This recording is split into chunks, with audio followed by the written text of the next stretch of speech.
Bonjour tout le monde, bienvenue pour le bilan de la journée du mercredi 18 octobre 2023. On commence tout de suite avec le Nasdaq. Le Nasdaq avec les indices.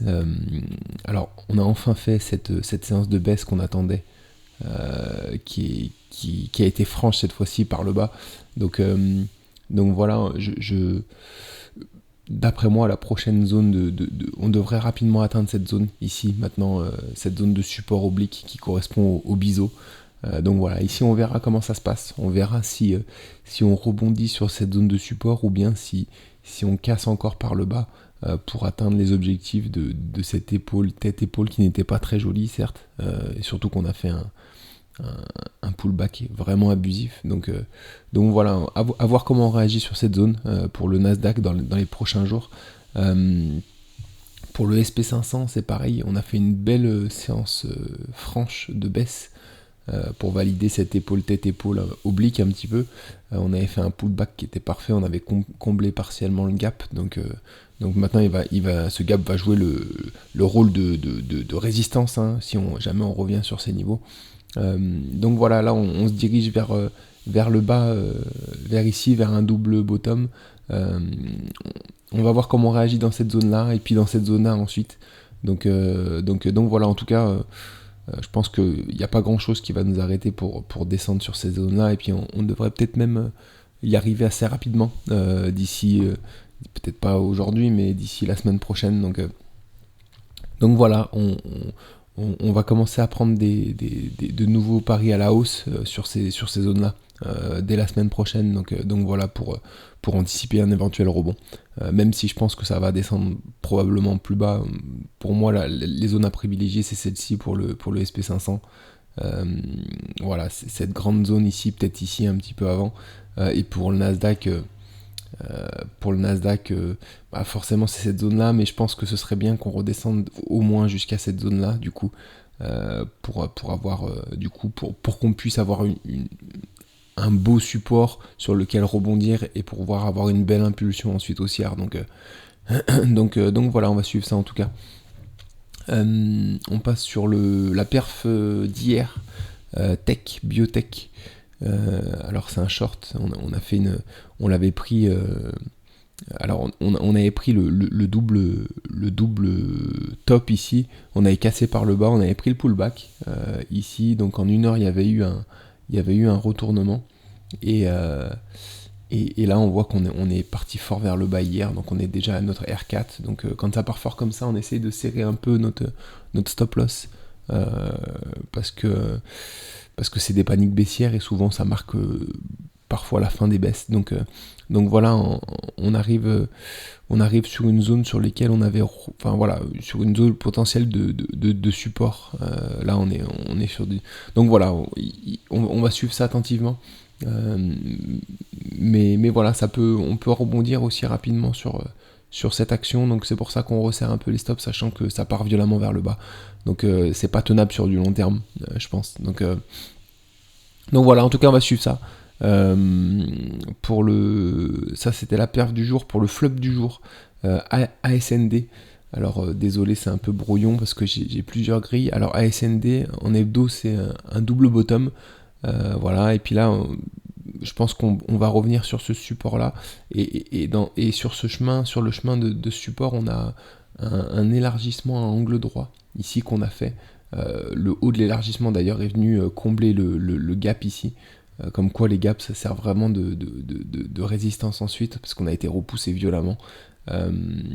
Donc voilà, alors là on était rentré ici sur un retournement ici en une heure.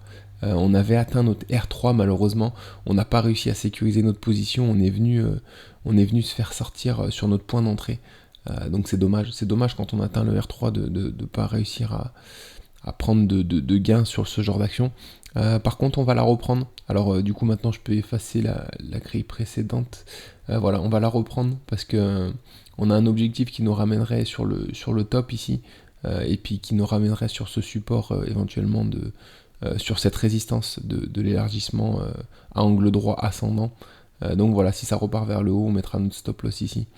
Donc voilà, sachant que l'objectif final c'est en hebdo, c'est le double top ici qui sera autour des R3. Donc voilà pour ASND sur lequel on a remis un ordre à la hausse. Mais c'est vrai que en ce moment les ordres pour les hausses sont pas hyper intéressantes, sachant qu'on fait que digérer, donc voilà. En tout cas, on va essayer de. Et puis c'est pas le moment, je pense. Ça commence. Certes, il faut s'exposer, mais timidement. Il faut pas non plus prendre en ce moment des achats à tout va, parce qu'on peut encore digérer un peu plus bas, comme je l'ai montré sur les indices. Donc vraiment, quand on arrivera sur les supports, là on pourra se concentrer sur les achats, sur les actions. L'opportunité du jour, Coca-Cola Consolidated. Alors je sais pas à quoi ça correspond, je sais que ça doit être une filiale de Coca-Cola, qui est assez haussière, hein. Elle est très haussière. Ici on avait cassé ce double top par le haut. On vient faire un throwback, sachant qu'on n'a pas encore rempli l'objectif de ce double top, hein, l'objectif qui doit être autour des 900. Et du coup sur ce throwback ici on voit qu'on a la formation d'une épaule, tête et peut-être future épaule, ou alors un élargissement. Donc voilà, en tout cas on est sur une zone de support ici en daily. On a un retournement en 1 heure. Je vais vous le montrer en 1 heure. Voilà. Et du coup, on a mis un ordre au-dessus, on mettra notre stop loss en dessous si jamais on est déclenché. Donc voilà. Les objectifs seront au moins du coup la première épaule, à la hauteur de la première épaule qui correspond au R2, ou alors à l'élargissement qui sera probablement autour du R5, R6. Donc voilà. Mais ça peut être une belle opportunité en tout cas sur cette action. Alors on passe avec le short du jour. Alors non, c'est pas Biotech, c'est Engie. Alors je regarde un petit peu les actions européennes quand il y a des belles opportunités, hein. Je suis surtout focalisé sur les actions, le Nasdaq, le SP500 sur les actions américaines. Mais voilà, je jette un œil éventuellement voir s'il y a des choses intéressantes sur les grosses capitalisations du moins européennes. Donc là il y a quelque chose, il y a une opportunité sur Engie. Engie qui a été assez haussière ces dernières semaines, et là on voit qu'on commence à buter un peu, à s'essouffler un peu en haut, et là on voit qu'en daily du coup on a la formation d'une épaule, tête et future épaule sûrement. Donc voilà, on a mis un ordre ici de vente, on mettra notre stop loss ici. L'objectif ce sera rapidement du coup cette ligne de coup, donc qui sera au-delà de notre R1, donc ça reste intéressant. On a aussi un triangle symétrique sur lequel on est revenu faire un pullback un peu abusif. On n'a pas rempli les objectifs de ce triangle, hein. Les objectifs de ce triangle seront par là autour du R2. Donc à voir, on a deux figures en tout cas baissières. Donc voilà, je pense que c'est intéressant de s'exposer sur Engie parce que elle est en train pour moi de s'essouffler. Donc voilà, sachant que si on casse l'épaule tête-épaule par le bas, ensuite on arrivera sur des zones autour du R4 vers les 12,37 qui correspond exactement à cette zone de support. Je pense qu'il y a aussi un gap à combler ici. Il me semble qu'il y avait je le vois en tout cas ici, il y a un gap qui doit être comblé. Alors j'arrive pas à voir où il est exactement, il doit être un peu plus bas. Bon, je le trouve pas. Mais voilà. Donc on va suivre ça en tout cas. On va suivre ça et puis du coup c'est tout pour la journée d'aujourd'hui. On va voir comment les indices réagissent, si on va chercher directement les zones de support rapidement ou si on attendra la semaine prochaine pour y aller. Donc voilà. Je vous souhaite une bonne journée et puis on se retrouve du coup ce week-end pour le débriefing, le bilan de la journée d'aujourd'hui. Bonne journée à tous, à très vite.